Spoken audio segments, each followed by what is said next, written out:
Dans le contexte de la visite d'État de Donald Trump en Chine du 13 au 15 mai 2026, le député de la France insoumise Aurélien Taché livre son analyse des équilibres géopolitiques entre Pékin et Washington et insiste sur l'importance cruciale de la stabilité des relations sino-américaines pour l'ordre international. L'élu revient notamment sur la question taïwanaise, au cœur des échanges entre le président chinois Xi Jinping et son homologue américain Donald Trump. Un dossier qualifié de sujet le plus sensible des relations entre la Chine et les États-Unis par Wang Yi, ministre chinois des Affaires étrangères. Mandarin TV a réalisé cet entretien avec le député Aurélien Taché dans son bureau à l'Assemblée nationale. Alors écoutez, sur la question taïwanaise, moi je crois que véritablement il faut s'en tenir à quelque chose de simple, à savoir il n'y a qu'une seule Chine. À l'ONU, c'est la République populaire de Chine qui représente Taïwan et l'ensemble de la Chine, et il n'y a aucune raison que cela change. Le président et le général Charles de Gaulle a reconnu le premier qu'il n'y avait qu'une seule Chine et que c'était la République populaire de Chine qui devait siéger à l'ONU dans les années 60. La France n'a pas varié sur cette position. Moi, je considère qu'aujourd'hui, ceux qui essaient de réouvrir ce débat pour de mauvaises raisons, qui sont des raisons finalement de vouloir peut-être essayer de déstabiliser un peu la République populaire de Chine, notamment dans le conflit qui peut l'opposer aux États-Unis d'Amérique. Non pas que la République populaire de Chine ne cherche d'une manière quelconque à avoir un conflit, mais Donald Trump, lui, a dit qu'il y avait une guerre systémique entre son pays et la République populaire de Chine. Et nous, Européens, Français, allons nous laisser embarquer dans cette affaire? Jamais de la vie. Sur le dossier taïwanais, ma position est très claire, elle est celle d'ailleurs que Jean-Luc Mélenchon développe depuis longtemps, à savoir une seule Chine, et Taïwan, c'est la Chine.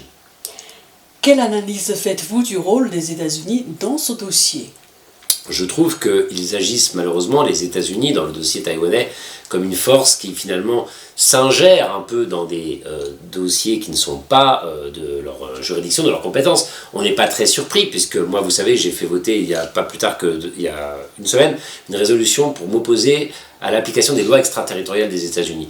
Les États-Unis ont le sentiment qu'elles peuvent faire la loi partout dans le monde, que leurs lois peuvent s'appliquer quand bien même vous n'êtes pas un ressortissant américain, que dans les dossiers de questions internationales, quand bien même l'ONU dit que Taïwan c'est la Chine, eh bien si les Américains ont une position différente, ils vont essayer comme ça de faire passer ça un petit peu partout dans le débat public mondial. Donc nous devons refuser cela. Les États-Unis d'Amérique sont dans une logique de déstabilisation et finalement d'ingérence dans les affaires intérieures chinoises. La France ne peut pas en aucune manière être mêlée à cela. La France, en tant que puissance européenne majeure, doit-elle, selon vous, maintenir une ligne diplomatique indépendante sur ce sujet? Oui, je crois que plus que jamais, ce qui a fait la grandeur et l'honneur de la France, c'est de toujours avoir tenu une ligne diplomatique indépendante sur tous les sujets, et en particulier dans le rapport à la Chine et sur le dossier de Taïwan. La France, depuis le général de Gaulle et le président Mitterrand et ceux qui ont suivi, a essayé de rester dans la logique d'être finalement un pays non aligné sur les intérêts d'aucune grande puissance, ni des États-Unis d'Amérique, ni d'aucune autre, mais en l'occurrence, c'est les États-Unis d'Amérique qui aujourd'hui sont dans une logique un peu impérialiste. Et aujourd'hui, on essaie de détourner l'attention de cela pour démontrer que ce serait finalement peut-être la République populaire de Chine qui serait source de déstabilisation. C'est faux. Moi, je ne connais qu'une grande puissance qui aujourd'hui demande plus de multilatéralisme, plus de paix, qui essaie de s'engager dans la transition écologique, c'est la République populaire de Chine. Elle n'est pas obligée de le faire, elle pourrait procéder autrement. D'autres grandes puissances procèdent autrement. Donc il faut que nous, Français, reconnaissions cela et approfondissions les relations entre nos deux pays et maintenions notre ligne diplomatique indépendante. L'équilibre des relations sino-américaines est-il, selon vous, essentiel pour la France, pour l'Europe et pour la stabilité mondiale? Oui, c'est une question clé. La question de l'équilibre des relations sino-américaines sont effectivement déterminantes pour la paix et la stabilité mondiale. Je trouve qu'aujourd'hui elles sont déséquilibrées.